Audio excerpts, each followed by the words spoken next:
Subscribe कीजिए मेरे channel maths with पूजा को और बेल आइकन को दबाना ना भूलें, जिससे आप मेरे मैथ लेक्चर्स को सबसे पहले देख सकें। मेरे वीडियो लेक्चर्स को शेयर कीजिए। Thank you. Hello students, welcome again to my channel.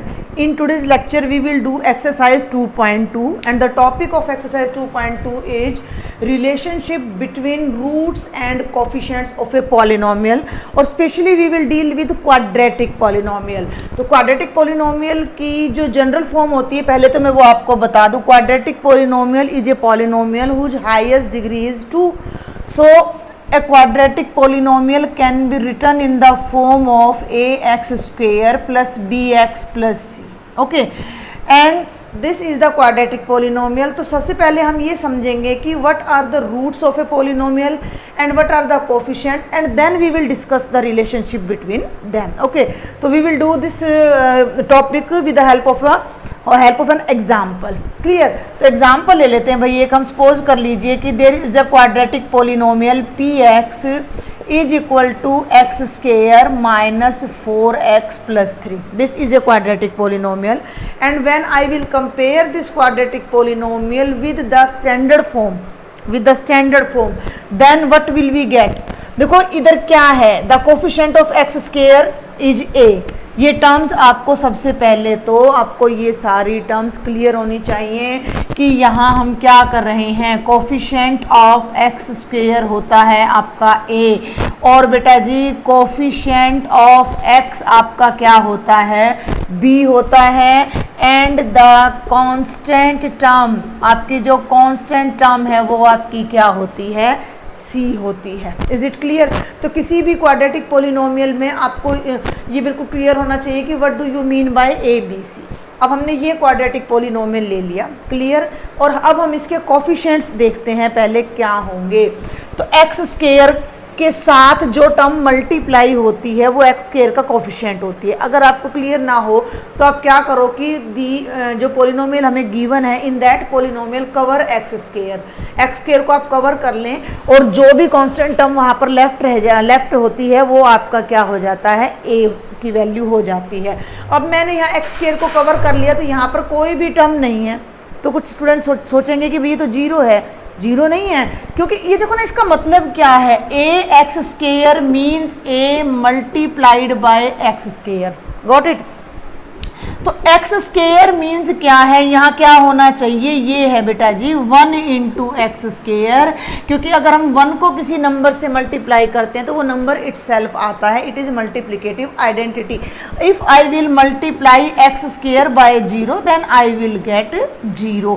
तो सबसे पहले तो आपको ये क्लियर होना चाहिए कि अगर एक्स स्क्वायर के साथ कोई भी टर्म यहाँ नहीं है, it means 1 is present there. तो सबसे पहले हम इसके कोफिशिएंट्स देखते हैं। तो इसके जो कोफिशिएंट्स हैं वो ए बी और सी है। आपको समझ आ रही है मेरी बात? हम क्या कर रहे हैं, मैंने आपको बताया कि this is a quadratic polynomial, standard form, general form of a quadratic polynomial, जिसमें एक एक्स स्क्वायर की टर्म होती है, एक एक्स की होती है और एक कांस्टेंट होता है। इसमें मेन कंडीशन होती है कि ए जीरो नहीं होना चाहिए, बिकॉज अगर ए जीरो हो गया तो ये कंप्लीट टर्म जीरो हो जाएगी and the term containing degree 2 will eliminate. दो पावर वाली टर्म है वही खत्म हो जाएगी, तो then it will not be a quadratic polynomial. तो ये जीरो नहीं होना चाहिए, बाकी ये दोनों जीरो हो सकते हैं। Is it clear? अब कोफिशिएंट्स क्या हैं, एक्स स्क्वायर से जो मल्टीप्लाई हो रहा है वो एक्स स्क्वायर का कोफिशिएंट है, एक्स से जो मल्टीप्लाई हो रहा है वो उसका, और ये कांस्टेंट टर्म है। तो ये तो है हमारे कोफिशिएंट ऑफ दिस पोलिनोमियल। तो वो हमने यहाँ पर अब छांटने हैं। तो एक्स स्क्वायर का कोफिशिएंट ए 1 है। बी का मतलब क्या है, कोफिशिएंट ऑफ एक्स, यानी एक्स जिस भी कांस्टेंट से मल्टीप्लाई हो रहा है, तो एक्स -4 से मल्टीप्लाई हो रहा है तो बी की वैल्यू आ जाएगी -4 और कांस्टेंट टर्म हमारी यहाँ पर क्या आ जाती है, 3 आ जाती है। तो ये तो आ गए आपके कोफिशिएंट ऑफ गिवन पोलिनोमियल। इन्हें मैं कहूँगी कोफिशिएंट्स ऑफ पी एक्स। ठीक है भाई, एक टर्म तो हमारे पास ये आ गई कि कोफिशिएंट्स ऑफ पोलिनोमियल। क्लियर? अब हम इसके रूट्स फाइंड करते हैं। रूट्स क्या होते हैं? रूट्स के लिए मैंने 2.1 भी आपको कराई है कि कुछ पर्टिकुलर वैल्यूज़ ऐसी होती हैं जो दिए गए पोलिनोमियल में अगर आप सब्स्टिट्यूट करते हो तो it converts the polynomial into 0। जो पर्टिकुलर वैल्यू, ये पी एक्स है, आप यहाँ पर एक्स के प्लेस पर इनफाइनाइट वैल्यूज रखिए, कुछ वैल्यूज आपको ऐसी मिलेंगी जिनसे ये पॉलिनोमियल आपका जीरो हो जाएगा, और ये हमने 9th क्लास में स्टडी किया है। तो वो वैल्यूज हम हिट एंड ट्रायल मेथड से नहीं निकालते हैं, बट हम क्या करते हैं कि अगर हमें किसी भी पॉलिनोमियल के रूट्स जीरोज निकालने होते हैं तो हम उस पॉलिनोमियल को इटसेल्फ जीरो के इक्वल रखते हैं। From that equation we get some values of x and those values are known as the roots of the given quadratic polynomial. Okay, तो अब हम इनकी जीरोज निकालते हैं। अब हम निकालते हैं जीरोज ऑफ px।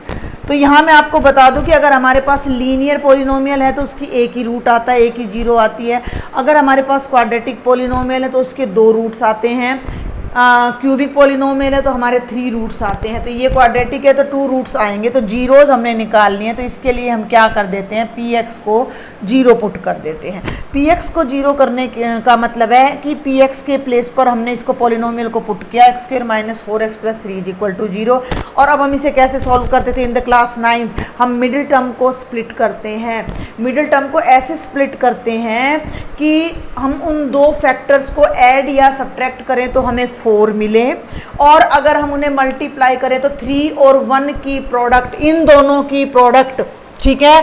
हमें ऐसे दो फैक्टर्स चाहिए। मान लो एक को मैं कोई नाम दे देती हूँ, क्या नाम दूँ भाई, मैं पी नाम दे देती हूँ, और दूसरे को मैं क्यू नाम दे देती हूँ। मैं अल्फा बीटा भी दे सकती थी बट मैंने पी क्यू प्रेफर किया है कि पी और क्यू को या तो जोड़ूँ तो 4 आ जाए, या P और Q को मैं माइनस करूं तो 4 आ जाए, 4 आ जाए। क्लियर।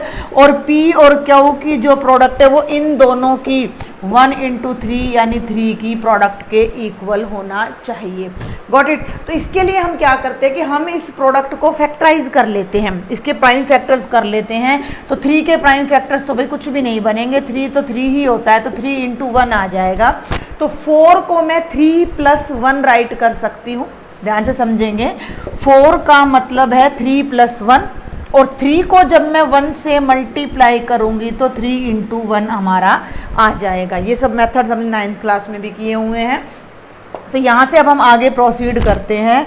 एक्स स्क्वेयर माइनस, देखो यहाँ पर आपने ब्रैकेट इंसर्ट कर देनी ताकि आपकी प्लस माइनस की मिस्टेक ना हो। और 4 के प्लेस पर बेटा ये मैंने लगा दिया 3 plus 1x plus 3 is equal to 0। Clear है यहाँ तक भाई। ये टर्म एज इट इज थी तो ये तो एक्स स्क्वेयर आ गया, माइनस 4 के प्लेस पर मैंने 3 प्लस 1 लगाया था।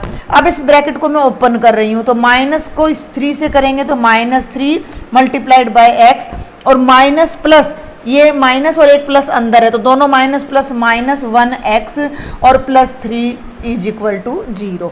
ये जो 3 टर्म थी ये 4 में स्प्लिट हो गई, हमारी वैल्यू कोई चेंज नहीं हो रही। देखो एक्स स्क्वायर के प्लेस पर एक्स स्क्वायर आ गया, माइनस 4x था, तो जब तुम इन दोनों को ऐड करोगे तो भाई माइनस 4x ही आना है, और प्लस का 3 इज इक्वल टू 0। क्लियर। अब हम क्या करते हैं, फर्स्ट 2 टर्म में जो भी कॉमन है वो हम बाहर ले लेते हैं। तो फर्स्ट 2 टर्म्स में ओनली x कॉमन है तो ये बच जाएगा x माइनस 3, और इन दोनों में माइनस 1 कॉमन है तो x minus 3 is equal to 0।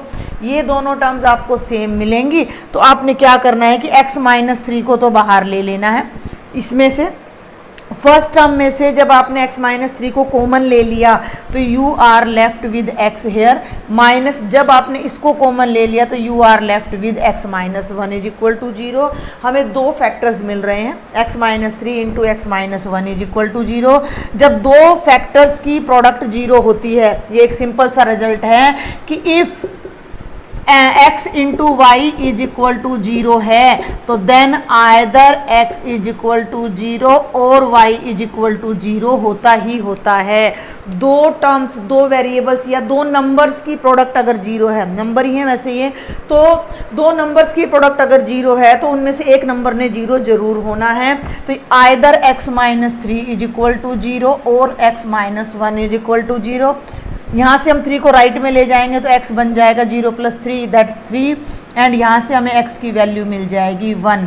ध्यान से समझें ये क्या आया है, ये x की वो दो वैल्यूज आई हैं which when we will substitute these values in px then px will become 0। हम इसको वेरीफाई क्रॉस वेरीफाई करके देखते हैं। एक क्वेश्चन पर मैं पूरा टाइम लेती हूँ, आप ये देखिएगा। अगर आपको ये अच्छे से क्लियर हो जाता है तो आगे के क्वेश्चंस आप अपने आप भी आसानी से कर पाओगे। तो लॉजिक समझना भी बहुत ज़रूरी है कि हम कर क्या रहे हैं। देखो ये x की दो वैल्यूज आई हैं 3 और 1। हम कहाँ से शुरू हुए थे, हमने px को 0 रखा था भाई। ये आपका px था, ध्यान से देखो, x² माइनस 4x प्लस 3, एक वैल्यू 3 आई है। मैं यहाँ 3 पुट करके देखती हूँ, मैंने यहाँ p3 रखा तो ये बन गया 3² minus 4 into 3 plus 3। Simple math है, 3² 9 माइनस 4 3 जा 12 प्लस 3। भाई 9 प्लस 3 कितना हो जाएगा, 12 माइनस 12 कितना आ गया, 0। जैसे ही मैंने यहाँ px में 3 पुट किया तो मेरा जो px है वो पूरा 0 में कन्वर्ट हो गया। क्लियर। सिमिलरली जब आप यहाँ 1 पुट करोगे बेटा तो 1² minus 4 into 1 plus 3, 1 minus 4 plus 3, 3 plus 1 4 और 4 में से 4 गया तो 0। हमने क्या ऑब्जर्व किया कि these two values are converting our polynomial in 0, then these two values are called zeros of the polynomial और the roots of the polynomial. Clear. तो ये जो है x is equal to 3 and x is equal to 1 are called roots of polynomial px। यहाँ तक आप ध्यान से देखें कि क्या आपको कोई डाउट है? नहीं। हमने भाई एक पॉलिनोमियल लिया, वहाँ से हमने पहले तो क्या किया कि कोफिशिएंट्स को लिया, तो ये तो आपके सारे कोफिशिएंट्स आ जाते हैं। देन हमने एक प्रोसेस लिया जो कि रूट्स तक हमें लेके जा रहा है, तो ये हम यहाँ पर रूट्स तक आ जाते हैं। क्लियर। ऐसा कोई काम नहीं है जो हमने पीछे किया नहीं है, ये सब हम अपनी प्रीवियस क्लासेस में करके आ रहे हैं। ये का ये मेथड हमने अपनी 9th क्लास में भी किया हुआ है, फैक्टराइजेशन का, मिडिल टर्म को स्प्लिट करने का। इवन मैं कहूँगी हमने 8th क्लास में भी किया हुआ है आप सब ने। और ये मैंने यहाँ पर रूट्स निकाले, तो ये सब हम पीछे से लेके आ रहे हैं। Clear. Now we proceed to the topic of our class 10th। तो क्लास 10th का हमारा टॉपिक क्या है? Relationship between roots and coefficients of a polynomial.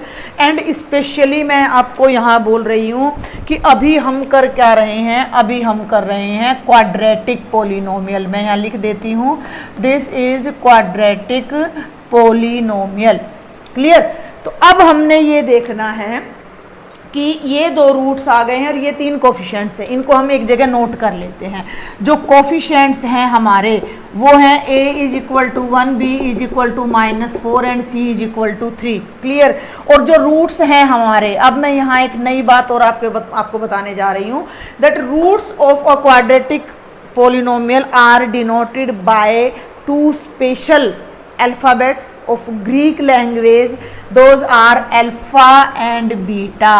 Means मैं क्या बोल गई कि किसी भी पोलिनोमियल के, क्वाड्रेटिक पोलिनोमियल के जो 2 रूट्स निकलते हैं उन्हें हम एक स्पेशल नेम देते हैं अल्फा बीटा। अगर क्यूबिक पोलिनोमियल होगा तो उसके 3 रूट्स निकलेंगे जिन्हें हम अल्फा बीटा और गामा कहेंगे। और ये ग्रीक लैंग्वेज के अल्फ़ाबेट्स, ग्रीक लैंग्वेज के लेटर होते हैं, क्योंकि इंग्लिश अल्फ़ाबेट्स थोड़े पड़ जाते हैं मैथ्स को समझाने के लिए। और मैं आपको बार बार बताती हूँ कि फिक्स नोटेशन हम दे देते हैं जब किसी भी कॉन्सेप्ट को हम समझते हैं। तो यूनिवर्सल यही हमारे जो है क्या कहेंगे नोटेशन, ये यूनिवर्सल ही चलती हैं हमारी ऑल ओवर वर्ल्ड में। ठीक है, एटलीस्ट ऑल ओवर इंडिया तो यही चलती हैं। तो अल्फा और बीटा रूट्स हैं।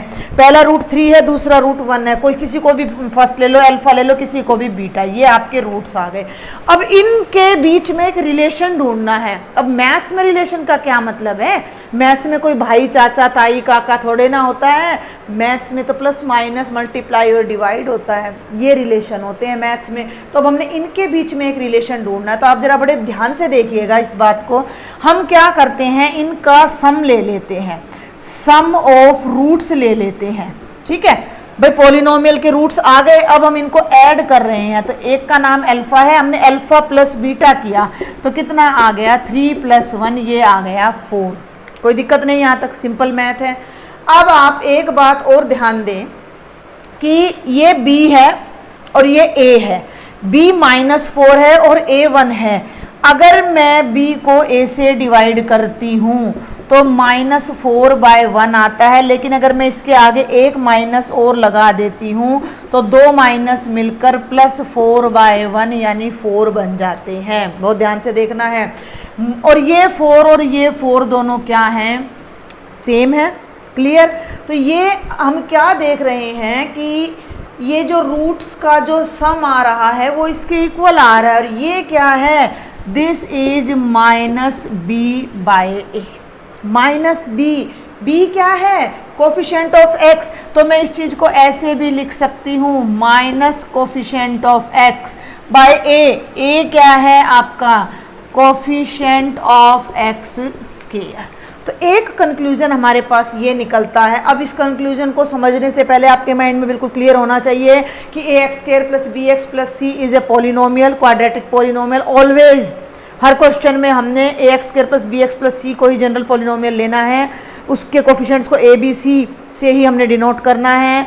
पॉलिनोमियल के जो रूट्स आएंगे उन्हें हमने अल्फा बीटा से डिनोट करना है। तभी हमारा जो ये कंक्लूजन है ये हम इसको अच्छे से समझ पाएंगे, याद कर पाएंगे। अगर हम नोटेशन को मिक्स कर देंगे तो हमारा रिजल्ट भी मिक्स हो जाएगा, गड़बड़ हो जाएगा।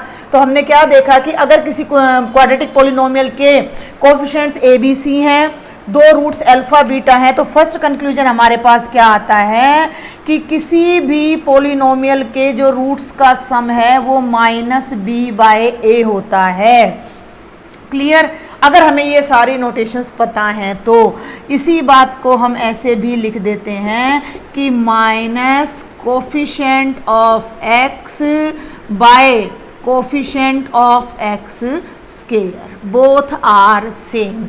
जनरली हम इसको यूज़ करते हैं। तो ये रिलेशन है इनके बीच में। अभी मैं बोल चुकी रिलेशन का मतलब यहाँ पर हमारे ह्यूमन बीइंग के रिलेशंस नहीं चलेंगे, मैथमेटिकल रिलेशन चलेंगे। तो वो रिलेशन हमारे सामने आ गया है कि किसी भी क्वाड्रेटिक पॉलिनोमियल के जो रूट्स का सम होता है वो सेकंड कोफिशिएंट यानी b/a दोनों के डिवीजन का नेगेटिव होता है। क्लियर।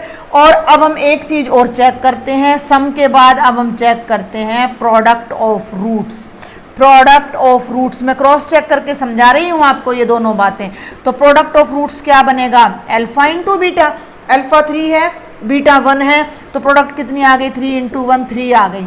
और अगर हम यहाँ ध्यान से देखें तो c 3 है और a 1 है, तो अगर मैं इसको 3/1 लिख दूँ, it's not wrong. Not wrong. तो 3 का मतलब क्या है c और 1 का मतलब क्या है a। c क्या है, कांस्टेंट टर्म। c आपका क्या है, कांस्टेंट टर्म।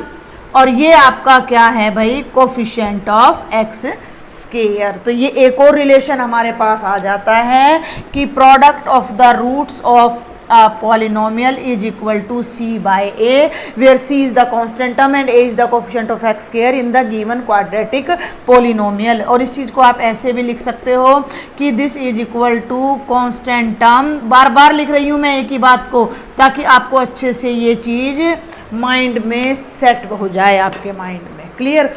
तो these two are the relationship between the roots and coefficients of a polynomial। और इन्हीं से रिलेटेड हमारे क्वेश्चन भी आएंगे। पहले तो मैं इन रिजल्ट्स को यहाँ पर नोट कर देती हूँ आपके लिए। अभी मैंने जो ये रिजल्ट आपको बताए ये मैंने with the help of an example आपको दिए हैं। मैं कुछ स्टूडेंट्स के लिए इस रिजल्ट को जनरली भी प्रूव करके दिखा देती हूँ ताकि बच्चों को डाउट ना रहे कि जनरली कैसे होता है ये। तो ये हमारे पास कोई क्वाड्रेटिक पॉलिनोमियल है जिसमें a is not equal to 0 है और अल्फा बीटा मान लिए कि इसके रूट्स हैं। तो आपको एक बात बिल्कुल क्लियर होनी चाहिए। देखो लास्ट एग्जाम्पल में मैंने आपको पॉलिनोमियल दिया था 4x² - 4x + 3, इसका एक रूट आ रहा था 3 और भाई x इज इक्वल टू 3 आ रहा था और x इज इक्वल टू 1 आ रहा था। तो यहाँ पर सबसे पहले एक कॉन्सेप्ट आप सबको क्लियर होना चाहिए कि अगर x इज इक्वल टू 3 इस इक्वेशन का रूट है, is it clear, if x is equal to 3 is the root of this equation then x - 3 is a factor of px, is a factor of px। Remainder theorem से ये हमारा 9th class में आ जाता है कि x - 3 इसका factor होगा। Means जब आप x² - 4x + 3 को x - 3 से डिवाइड करेंगे तो remainder will be 0। Got it. इसी तरह सिमिलरली x - 1 भी इसका क्या होगा, फैक्टर होगा। क्लियर? तो px क्या है? Quadratic polynomial. और क्वाड्रेटिक पॉलिनोमियल के दो फैक्टर्स हैं, तो हम इस पॉलिनोमियल को x square minus 4x plus 3 को अभी आपके आगे मैंने एग्जाम्पल में करके दिखाया है, इस तरह से राइट कर सकते हैं। इस पॉलिनोमियल को इन दोनों की प्रोडक्ट में राइट कर सकते हैं। अब हम एक बार जनरल एग्जांपल पर आ जाते हैं। अल्फा बीटा अगर इसके रूट्स हैं, थोड़ा शॉर्ट में बताऊंगी मैं, तो x माइनस अल्फा और x माइनस बीटा इसके क्या होंगे भाई? फैक्टर्स होंगे। तो ऑन द सेम लाइन बिल्कुल इसी एग्जाम्पल की तरह I can write this polynomial as the product of these two factors. Clear? तो ये हो जाएगा ax square plus bx plus c is equal to x minus alpha into x minus beta. अब यहाँ एक छोटी सी बात आपने ध्यान रखनी कि हम यहाँ पर एक कांस्टेंट k लगाएंगे। वेयर क्यों लगाएंगे भी मैं बता रही हूँ आपको। Where k is a constant and non zero. क्यों लगाएंगे? क्योंकि whenever we calculate the roots of a polynomial तो हम उसको इक्वल टू जीरो रखते हैं। तो समटाइम्स उसमें जो कॉमन फैक्टर होता है वो हम राइट साइड में जीरो के साथ उसको बैलेंस कर देते हैं। क्लियर?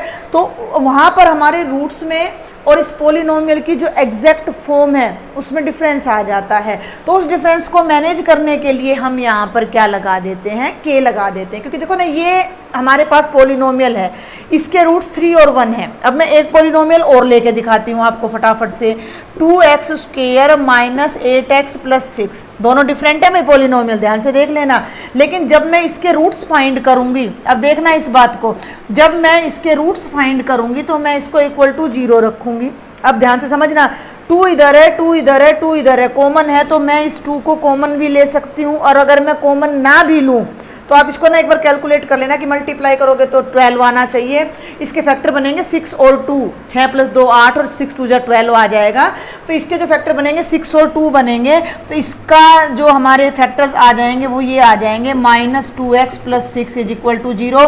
और जब आप इसको सोल्व करोगे तो इसके यही दो फैक्टर आएंगे सेम। हो गया यहाँ तक क्लियर? अब क्या मैं इस पॉलिनोमियल को इस प्रोडक्ट में लिख सकती हूँ? Am I right here? ध्यान से देखें मेरी बात को, इस लॉजिक को समझें कि am I right here in the red box. क्या ये रेड बॉक्स में जो एक्सप्रेशन मैंने लिखा है क्या ये बिल्कुल करेक्ट है? नहीं है करेक्ट, बिल्कुल करेक्ट नहीं है। क्योंकि when ever you open this bracket you will get x square minus 4x plus 3 and this is 2x square minus 8x plus 6। तो यहाँ पर एक कॉन्स्टेंट 2 आना था जो यहाँ पर कैलकुलेशन के टाइम पर राइट साइड में जाकर कैंसिल हो गया था। तो एक जो ये दो रूट्स हैं ये कि सिंगल पॉलिनोमियल के नहीं है, ये ऐसे इनफाइनाइट पॉलिनोमियल्स के ये सेम रूट्स हो सकते हैं जिनमें केवल एक कांस्टेंट का डिफरेंस हो सकता है। तो उस कांस्टेंट को मैनेज करने के लिए हमने यहाँ पर k अप्लाई कर दिया। Got it? अब इसको हम फटाफट ब्रैकेट को ओपन कर लेते हैं। तो ये बनेगा x square minus alpha plus beta x. I think आपको प्रोडक्ट आती है, हाँ? Should I open it completely? भाई ये देखो ना क्या बनेगा, k इंटू एक्स को एक्स से करिएगा x square minus alpha x और इससे करेंगे तो माइनस बीटा एक्स और plus alpha beta. Got it? k into x square, इन दोनों में से कॉमन ले लीजिए तो ये बन जाएगा alpha plus beta x plus alpha beta. Clear? और ये इधर हमारा आ रहा है ax square plus bx plus सी।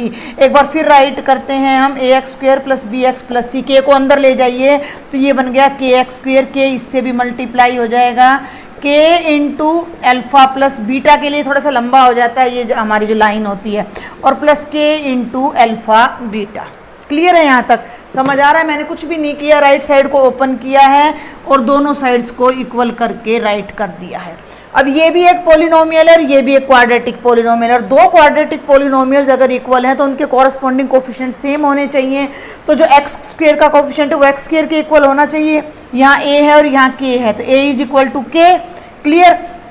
ये कोफिशिएंट इसके इक्वल होना चाहिए तो b is equal to minus k into alpha plus beta, और ये कोफिशिएंट इसके इक्वल होना चाहिए c is equal to k into alpha beta. अब हम यहाँ से अपना जो कंक्लूजन है वो अब यहाँ से फाइंड करते हैं। जल्दी से देखें, ये कोई नेसेसरी नहीं है, जिन स्टूडेंट्स को क्लियर ना हो वो इसको अवॉइड कर सकते हैं। मैंने जनरल बता दिया है कि बहुत से स्टूडेंट्स ऐसे होते हैं जिन्हें डीप जाना होता है।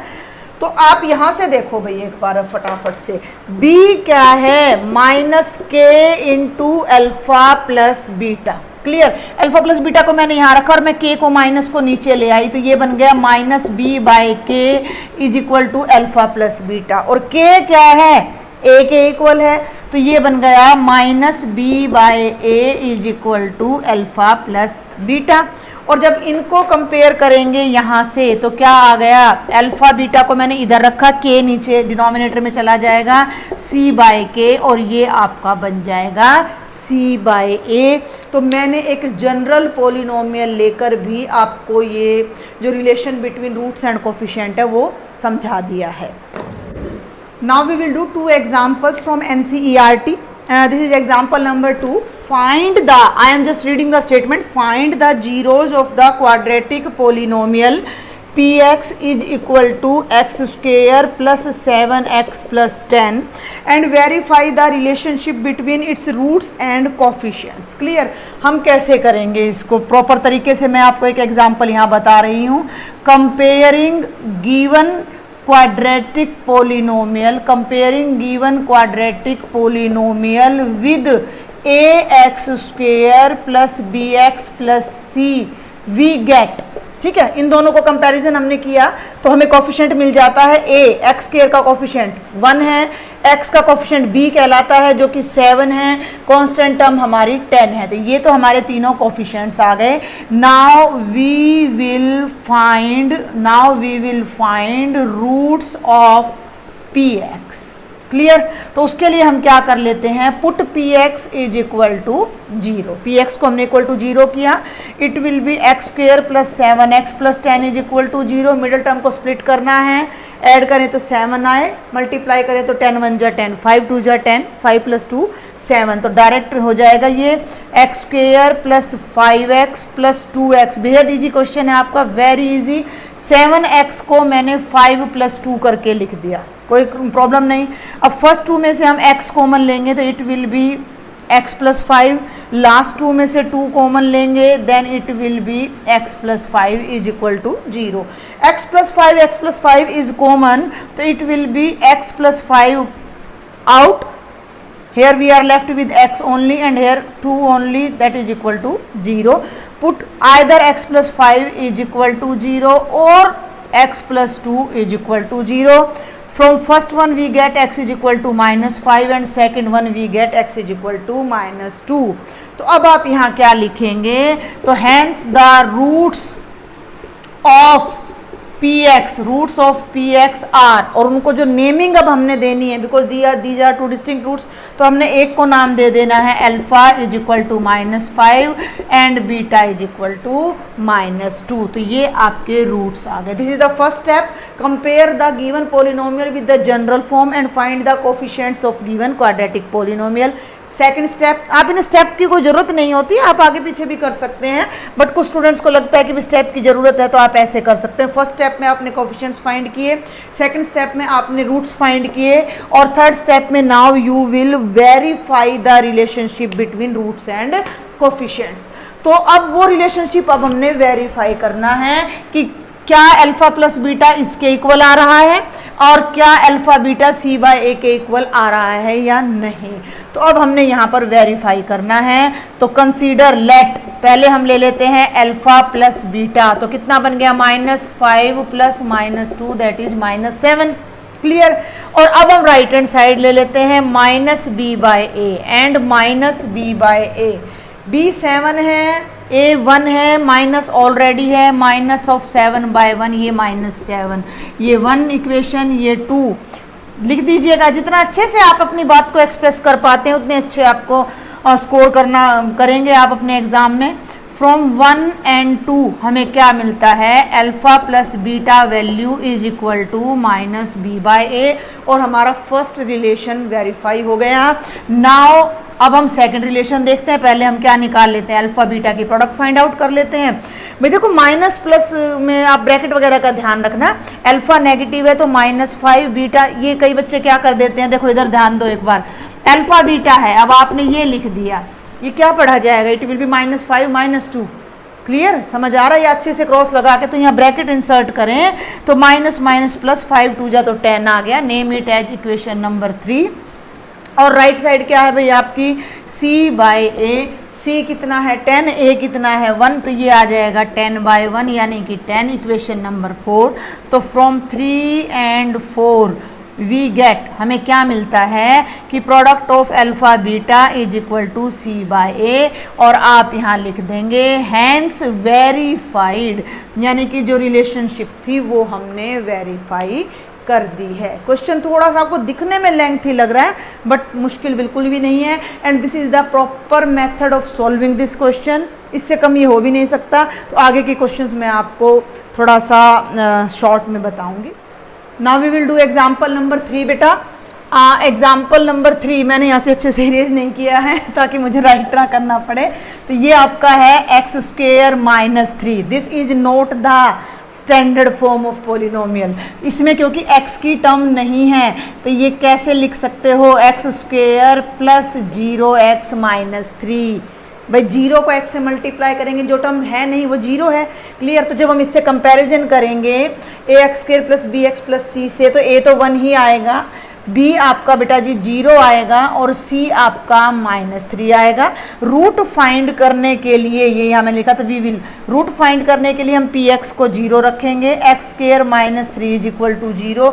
इसमें कोई मिडल टर्म ही नहीं है जिसे आप स्प्लिट करें, तो इसको हम डायरेक्ट कर देंगे। दो तरीके हैं अब इसको करने के। एक तरीका तो ये है भाई कि x² is equal to right में ले गए 3 आ गया, स्क्वेयर खत्म करने के लिए बोथ साइड्स हमने स्क्वेयर रूट ले लिया, स्क्वेयर से ये कैंसिल हो गया तो x आ गया। देखो ना, आपने एक बात का ध्यान रखना है कि अगर आपको किसी नंबर के स्क्वेयर करके अंडर रूट दे रखा है तो स्क्वेयर से अंडर रूट क्यों कैंसिल होता है, क्योंकि अंडर रूट का मतलब पावर 1/2 होता है, दोनों पावर मल्टीप्लाई होकर कैंसिल हो जाती हैं और x आ जाता है। तो इन दैट केस आपने उस नंबर की पॉजिटिव वैल्यू ही लेनी है। लेकिन अगर आपको किसी नंबर का अंडर रूट, केवल अंडर रूट फाइंड करना है तो वो अंडर रूट प्लस माइनस दोनों होता है। जैसे आपको एक तो दे दिया भाई 3² का अंडर रूट, ध्यान से समझना मेरी बात को, तो इसका आंसर आएगा 3 ओनली। लेकिन अगर आपको दे दिया 9 का अंडर रूट, तो 9 का जो अंडर रूट होगा वो +- 3 दोनों होगा। क्यों होगा? बिकॉज +3 को स्क्वेयर करोगे तो भी 9 आता है, और -3 का स्क्वेयर करोगे तो -3 × -3 वो भी प्लस का 9 आता है। तो ये डिफरेंस अब आप क्योंकि 10th क्लास में आ गए तो थोड़ा सा एडवांस आप नॉलेज अब अपनी रखा करो, तो ये चीज़ अब आपने ध्यान रखनी है। तो स्क्वेयर से अंडर रूट कैंसिल होकर x आ गया, 3 इज ए प्राइम नंबर, तो कंप्लीट स्क्वेयर तो ये है नहीं, तो यहाँ x की 2 वैल्यूज आ जाएंगी +-√3। एक मेथड तो है ये। अदरवाइज आप इसको कैसे करिए, देखिए जरा। 3 अभी आप क्या लिखा, 3 can be written as √3²। 3 can be written as, देखो 3 can be written as √9। Okay, 9 का अंडर रूट है और √9 को मैं अंदर फैक्टर कर दूं 3 × 3 और ये हो जाएगा √3 × √3 और it can be written as √3 whole square. तो इस टर्म को मैंने यहाँ लिख देना है √3 whole square is equal to 0। अब आप एक सिंपल सी आइडेंटिटी अपनी प्रीवियस क्लासेज में करते आ रहे हैं कि a² - b² अगर 0 है तो इसके 2 फैक्टर्स होते हैं, a - b × a + b is equal to 0। तो इसके जब आप फैक्टर करिएगा तो those will be x - √3 × x + √3। भाई x - √3 x + √3, ये आपका बिल्कुल जब हम फैक्टराइजेशन करते हैं, मिडल टर्म को स्प्लिट करते हैं, वही फॉर्म आ गई। तो x - √3 इज इक्वल टू 0, या फिर आपका जो सेकंड फैक्टर है वो 0 आ जाएगा। तो x की एक वैल्यू √3 आएगी आपकी और एक वैल्यू -√3 आएगी। तो यहाँ से जो एक अल्फा है वो √3 आ जाएगा और बीटा है आपका वो -√3 आ जाएगा। तो ये तो आपके रूट्स आ गए और ये आपके कोफिशिएंट्स आ गए। Now we will establish relationship between the. इन पॉइंट्स को आप नोट करें और समझें, ठीक है ना। लाइटली नहीं लेना है आपने, अगर मैथ्स में आपका इंटरेस्ट है तो एग्जाम पास करना है, देन इट्स नॉट नेसेसरी। तो अब हम रिलेशनशिप लेके चल रहे हैं। फर्स्ट वन ले लेते हैं, थोड़ा जल्दी अब हम करते हैं। तो अल्फा प्लस बीटा, अल्फा कितना है भाई √3, बीटा कितना है -√3, प्लस माइनस माइनस कैंसिल होकर कितना आ जाएगा 0 आ जाएगा। और इधर कितना होना चाहिए minus B bye A, B already 0 है तो माइनस 0 बाय 1 कितना आ गया 0, बोथ आर इक्वल, आप लिख दीजिएगा जैसे मैंने लास्ट एग्जांपल में लिखा था। And second part is alpha beta, तो अल्फा बीटा, अल्फा है प्लस का √3, बीटा है माइनस का √3, प्लस माइनस माइनस √3 का स्क्वायर, √3 कैंसिल और ये -3 आ जाएगा। And the right side will be c by a, c कितना है -3, a कितना है 1, -3, again the answer is equal. तो ये था verification of relationship between roots and coefficients of a polynomial. और एग्जांपल्स आपके ये 2 ही हैं क्वाड्रेटिक में प्रूव करने के लिए। And on the basis of these 2 examples you can do question number 1 complete, जो मैं आपको नेक्स्ट वीडियो लेक्चर में कराऊंगी। Till then you try all parts of the question number 1 of exercise 2.2। If you have any doubt don't forget to write me in the comment box, join my WhatsApp group, you can share your problems personally with me there. If you like my lectures, give me a thumbs up, subscribe my channel and share with your friends. Thank you.